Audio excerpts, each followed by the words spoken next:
तो जी। मैं आपसे जानना चाहूंगी कि वहाँ की लाइफस्टाइल कैसी है, ऑस्ट्रेलिया में लाइफस्टाइल कैसी है, और उस लाइफस्टाइल का मेंसेस पे या फिर महिलाओं के स्वास्थ्य पर क्या परिणाम होता है? देखिए, ये लाइफस्टाइल का जो इफेक्ट है अ, महिला पे, वो कंट्री की वजह से या देश बदलने की वजह से बदलता नहीं। जो भी लाइफस्टाइल आज की डेट में, हम आज की तारीख में आप कह लीजिए कि अम, ये एक सा ही रहता है, क्योंकि लाइफस्टाइल आज की डेट में सब जगह बिजी, तो हम उसमें वो कंपैरिजन नहीं कर पाते हैं। लेकिन लाइफस्टाइल का ओवरऑल जो है बहुत डिफरेंट तरीके से महिलाओं पे असर करता है। तो मैं ये कहना चाहूंगी कि जो भी महिलाओं का जो नॉर्मल हम कहते हैं कि वो नेचुरल फेस है, और वो कुदरती है या प्राकृतिक है। अपना पीरियड्स शुरू होते हैं, या अपना गर्भ धारण होता है, या मेनोपॉज होता है, तो वो सारी स्टेजेस जो हैं उनको आप किस तरीके से आप मैनेज करते हैं अपने लाइफस्टाइल में या जीवन शैली में, वो हर एक स्टेज का एक अपना अपना पहलू है। तो हम जिस स्टेज में हमारे पास कोई भी आता है, कोई भी लड़की है या औरत है जो हमारे पास इस कंडीशंस को लेके आती हैं, चाहे वो गर्भ धारण ना करने की प्रॉब्लम है जिसको हम इनफर्टिलिटी कहते हैं, या हम मेनोपॉज के जो पोस्ट और प्री मेनोपॉजल सिम्टम्स, हम जिसे कहते हैं पीएमएस, लाइक पोस्ट या प्री मेनोपॉजल सिम्टम्स, तो उसका जो हमें हमारी जीवन शैली पे असर होता है वो एक अलग किस्म से है। जब लड़कियां पीरियड्स जब उनको शुरू होते हैं, तो वो या मेंस्ट्रुएशन शुरू होता है, तो हम उनको अलग से लाइफस्टाइल एडवाइस करते हैं, क्योंकि बहुत लड़कियां जो है उस कंडीशन में हाइजीनिक रहना बहुत जरूरी होता है, आगे की सिचुएशंस या कोई भी कंडीशंस को अवॉइड करने के लिए, चाहे वो गायनिकोलॉजी से रिलेटेड इश्यूज हैं, या वो ऑब्स्टेट्रिशियन की तरीके से अगर हम देखते हैं कि जिसमें कि गर्भ धारण करना, या उसमें हमें क्या करना चाहिए, मेनोपॉज में हमें क्या करना चाहिए, वो सब जैसे जिस स्टेज पे हमें अप्रोच करती हैं लड़कियां या औरतें, हम उसी हिसाब से उनकी जीवन शैली में उनको सजेस्ट करते हैं या एडवाइस करते हैं कि क्या उनके लिए बेहतर है। जी डॉक्टर नारायण, अभी हम जैसे डिस्कस कर रहे हैं कि महिला को बहुत सारी प्रॉब्लम को फेस करना पड़ता है, तो इसकी वजह से उन्हें बहुत सारे मूड स्विंग्स हो जाते हैं, उनके स्वभाव में बहुत सारा बदलाव आ जाता है, तो इसका परिणाम पूरे परिवार पर होता है। तो मैं आपसे जानना चाहूंगी कि पुरुष का रोल इसमें क्या होना चाहिए? सबसे महत्वपूर्ण रोल घर में पुरुष का ही है, कि जैसे उसको देखता कि मेरी आज मिसेस कि मेंसेस के आसपास या जहाँ मिड मेंसेस में उसको प्रॉब्लम होते जाएंगे, उसका टेम्परेचर बिन काम का वो चिड़चिड़ करती जाती है, तो उसको समझ लेना, पहली बात है उसको समझ लेना, उसको समझाना, और उसको सही काउंसलिंग जरूरी है, या सही योगिक एक्सरसाइज करते जाएंगे, ये सारा जो हार्मोनल बैलेंस बिगड़ गया है वो स्टेबलाइज होता जाएगा। जैसे ही स्टेबलाइज होता जाएगा, अपने आप हम, ये हमारी महिलाएं, हमारी बहनें, हमारी बेटियां अपने आप नॉर्मल होती जाएगी, ये साइकोलॉजिकल बैलेंस भी सही सेट होता जाएगा। जी डॉक्टर वनीता, मैं आपसे जानना चाहूंगी कि इन सब प्रॉब्लम को फेस करते हुए इन्हें कंट्रोल करने के लिए या उन्हें कम करने के लिए हमें अपने डाइट में कौन से बदलाव लाने चाहिए?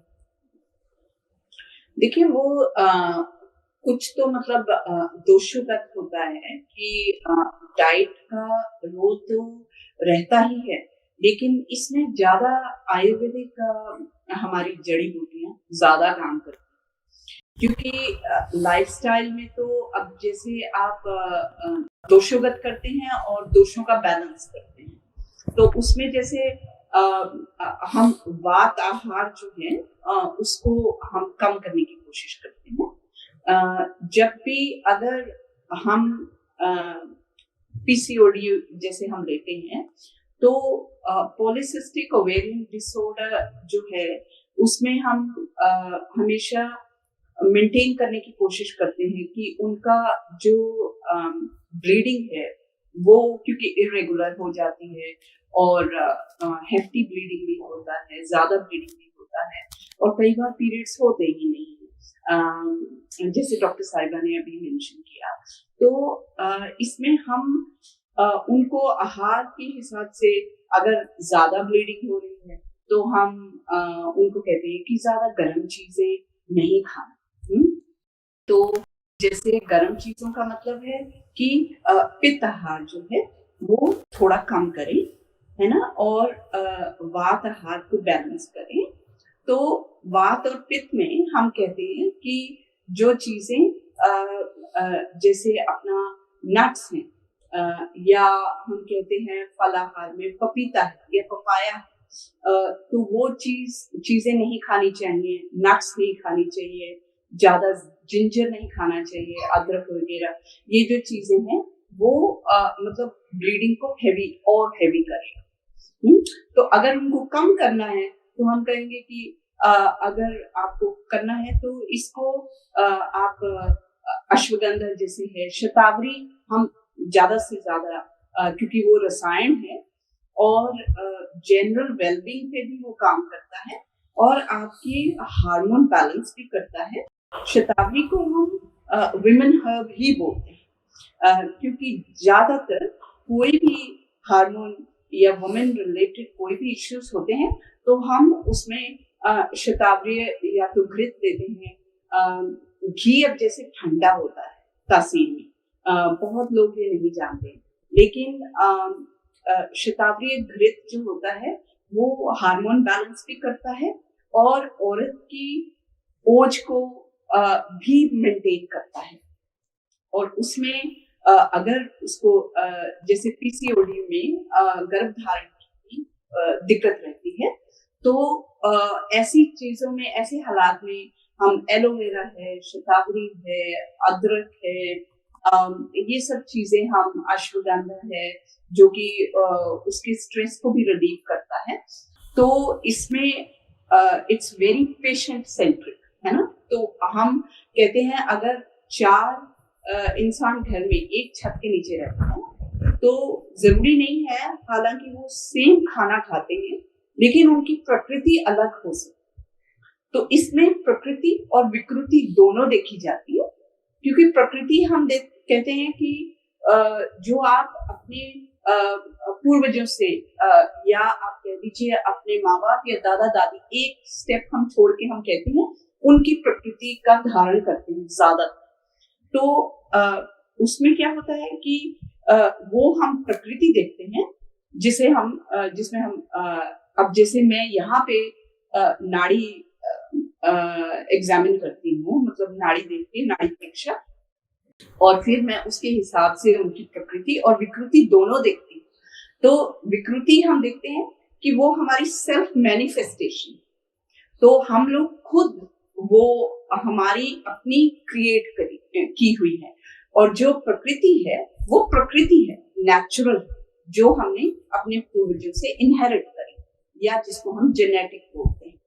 तो वो हमारी एक्चुअल प्रकृति है। फिर हम उस पे वर्क करते हैं कि विकृति से प्रकृति की तरफ हम उनको, उनकी एक्चुअल जो प्रकृति है उसकी तरफ लेके जाए, और वो बैलेंस हम क्रिएट करते हैं या तो आहार के साथ या विहार के साथ, जो कि हर एक बीमारी में यही प्रिंसिपल है, यही बेसलाइन है, हम जहां से शुरू करते हैं और यहीं से हम उनका ट्रीटमेंट या जो भी है लाइन ऑफ एक्शन जो है कि हमें आगे क्या करना है, वो हम डिसाइड करते हैं।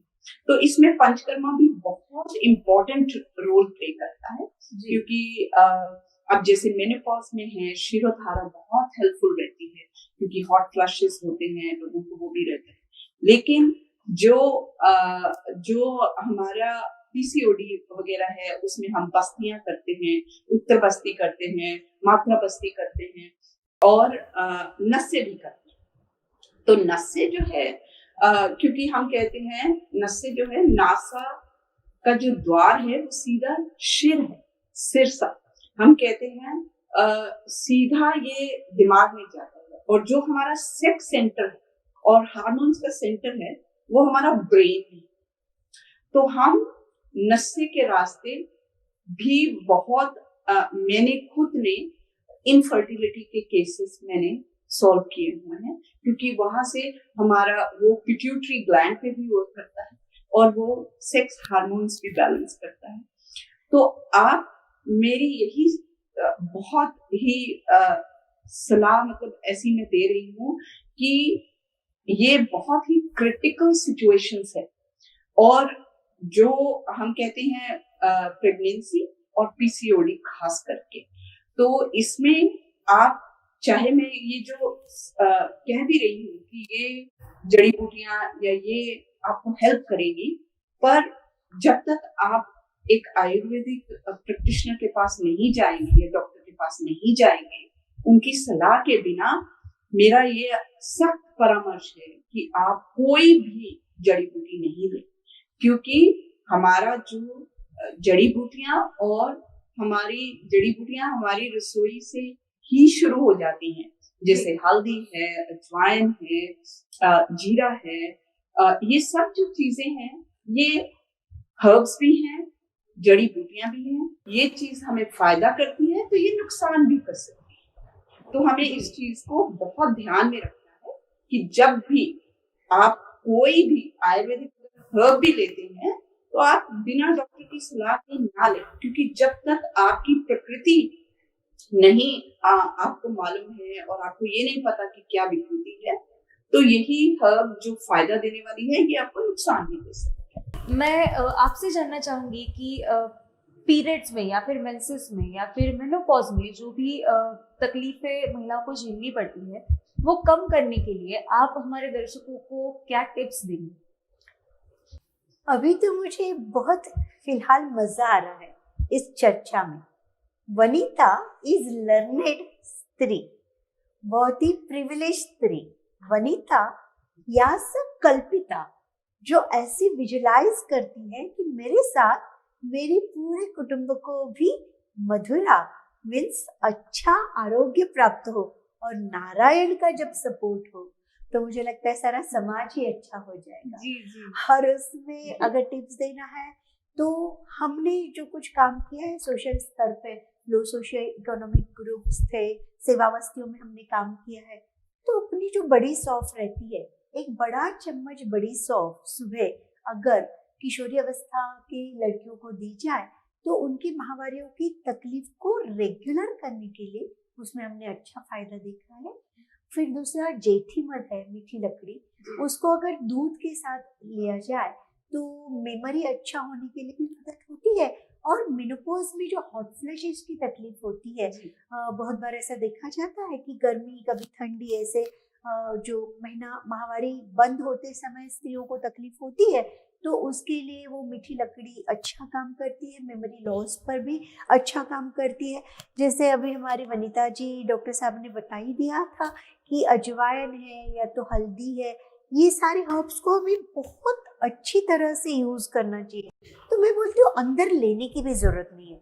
कमल जो पंचांग है, जैसे हम कमल लक्ष्मी जी को अर्पण करते हैं, तो वैसे ही आरोग्य लक्ष्मी की प्राप्ति करने के लिए स्त्रियों को उस कमल से बना तेल अगर नाभि पूरण हम करते हैं या पूरे पेट के ऊपर बाहर से लगा देते हैं, तो भी हमने बहुत अच्छा फायदा देखा है। तो अभ्यंग या हर एक अवस्था में स्त्रियों के लिए एक गुण सिद्ध हुआ है, उसमें तेल अलग अलग हम यूज कर सकते हैं। और जैसे कि बहुत सारी तकलीफें हम हमारे यहाँ कुछ पेड़ पौधों को उगाकर भी कर सकते हैं। जैसे महामारी में ज़्यादा ब्लीडिंग जाना, तो अडुल्सा है, वासा है, डिप्रेशन कम करने के लिए तुलसी का हम यूज़ कर सकते हैं। तरह तरह के हर्ब्स को हमें आंगन में ही लगा देना चाहिए। एलोवेरा या कुमारी का भी उपयोग हम देखते हैं कि जैसे महिलाओं की प्रॉब्लम्स रहते हैं, स्वास्थ्य के साथ सौंदर्य की तरफ भी रहते हैं, क्योंकि हर एक महिला को सुंदर देखना भी बहुत पसंद रहता है। तो एलोवेरा है, उसको बालों को बाहर से लगा देना, चेहरे के लिए बाहर से उसका यूज करना जेल का, ये भी बहुत प्रभावशाली है। तो अगर महिला को स्वस्थ, सुंदर और प्रसन्न रहना है तो उसको थोड़ा अपना मन, अपने शरीर को भी समय देना चाहिए। उसके लिए उसे कुछ वनौषधि को उगाना भी है, कुछ अपने इंटरपर्सनल रिलेशनशिप में भी काम करना है। और सबसे मेन मुझे ऐसे लगता है, जो शॉर्टेस्ट टिप में दे सकती हूँ, जो स्त्री दूध लेती है, जो स्त्री घी का सेवन करती है और मुदिता रहती है, वो हमेशा गर्भधारण जल्दी करती है। तो मुदिता रहना है, खुश रहना है, खुशहाल रहना है, खुश मिजाज रहना है और अपने फैमिली को भी खुश रखना है। जी डॉक्टर मधुरा। डॉक्टर नारायण, हम आपसे भी कुछ टिप्स जानना चाहेंगे। मेरा पहला प्रयास रहेगा कि घर का जो पुरुष उसकी जिम्मेदारी सही तरीके से निभानी है। उसको कोई प्रॉब्लम हो गया गैर महिला को, तो वो अब साथ में जाएंगे। क्या होता है, कहीं हर बार महिला अकेले ही जाती है डॉक्टर के पास। अगर वो पुरुष उसके साथ जाएगा तो उसको मॉरल सपोर्ट मिलता जाएगा।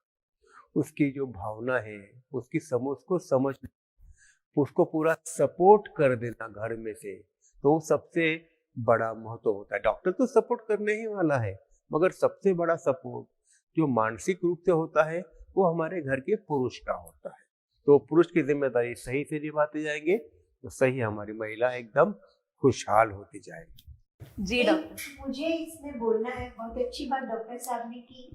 बहुत बार मेंसेस, मेंस्ट्रुअल डिसऑर्डर, मेनोपॉज, सारी जो लेडीज प्रॉब्लम्स है वो मेन से जुड़ी हुई है। तो अगर समस्या न बन के उसका समाधान ये मेन बन जाए तो मुझे लगता है अच्छा एक पहल हो जाएगा। एकदम सही बात कही मैडम ने। जी जी। डॉक्टर वनीता, मैं आपसे भी कुछ टिप्स जानना चाहूंगी। जी जरूर। देखिए, मैं यही परामर्श देना चाहती हूँ। टिप हम कह सकते हैं कि जब प्रेग्नेंट है, चाहे वो मेनोपॉज है या वो पीरियड्स का टाइम, तो औरत को हमेशा उस टाइम मैक्सिमम मॉरल और फिजिकल सपोर्ट चाहिए होती है। तो वो तो आपके घर में जो भी परिवार में जो भी है, माँ भी है, बाप भी है, बच्चे भी, पति भी, ये नहीं कि सिर्फ पति की ही रिस्पॉन्सिबिलिटी होती है। वहां पे हमें घर में बहुत ही पॉजिटिव माहौल एक तो हमें रखना चाहिए। औरत अपनी लाइफ में 4 बार हार्मोन चेंजेस गो थ्रू करती है, आदमी 3 बार करते हैं। जो हम करते हैं प्रेगनेंसी के पहले या बाद में, वो प्रैक्टिस इसीलिए इसी पे एम्फेसाइज करती है कि हमें औरत की ही नहीं, हमें बच्चे की जो गर्भ में है उसकी भी ओवरऑल डेवलपमेंट पे फोकस करना है। तो जो औरत जिसने गर्भ धारण किया हुआ है उसका मानसिक और दोनों ही अगर बैलेंस में नहीं होगा तो वो बच्चे की परवरिश पे असर करेगा। तो उसमें हमें मेडिटेशन, हमें म्यूजिक, हमें स्पिरिचुअल रीडिंग, जैसे कोई भी धार्मिक हमें ग्रंथ पढ़ने चाहिए, किताबें पढ़नी चाहिए। तो आपको स्वस्थ बच्चे के लिए आपको स्वस्थ औरत अपनी स्वस्थ चाहिए। So that's my only advice. और यही मैं कहूंगी कि आप जितना हो सकते हैं, दवाइयाँ और वो सब कंडीशन पे काम करती है, लेकिन थॉट्स, विचार और इमोशंस, जो फीलिंग्स हैं, वो आपके घर में जो आप एनवायरनमेंट औरत को देते हो उसका असर गर्भ पे पड़ता है। और इसमें आप गर्भ के बाद भी हम पंचकर्मा भी एडवाइस करते हैं, जिसमें कि औरत की और बच्चे की मालिश भी होती है, मसाज करते हैं हम, और साथ में उनको अशोका रेस्ट, अशोक जो है या दशमूला रेस्ट, जो कि उसके औरत की यूट्रस पे उसको कॉन्ट्रैक्ट करने के लिए बहुत हेल्पफुल रहती है। तो जो भी कॉन्ट्रैक्शंस होती हैं या कुछ भी है, और हम post pregnancy and pre pregnancy हम मैसाजेस अगर करवाएं अपने घर की औरतों को, आयुर्वेदिक मैसाज में कहेंगे, तो आप उससे औरतों को बहुत रिलैक्स भी फील होता है, उनके लेबर भी इजी होता है, और उनको ओवरऑल भी स्वस्थ महसूस होता है और अच्छा है। Thank you so much doctor Vanita, आपने बहुत ही अच्छी टिप्स दी। आप यहाँ पर आई, हमसे जुड़ी, इसके लिए आपका बहुत बहुत शुक्रिया। धन्यवाद, धन्यवाद Kalpita. It was a honour, pleasure to be on the show. Thank you. Doctor Madhura, doctor Narayan, आप भी यहाँ पर आए, आपने अपना समय निकाला, इसके लिए आपका भी बहुत बहुत शुक्रिया। धन्यवाद। अब आपकी होस्ट और दोस्त कल्पिता को इजाजत दीजिएगा। फिर मुलाकात होगी हम, तुम और स्वास्थ्य के नए एपिसोड में एक नए विषय के साथ। तब तक स्वस्थ रहे, मस्त रहे, खुश रहे।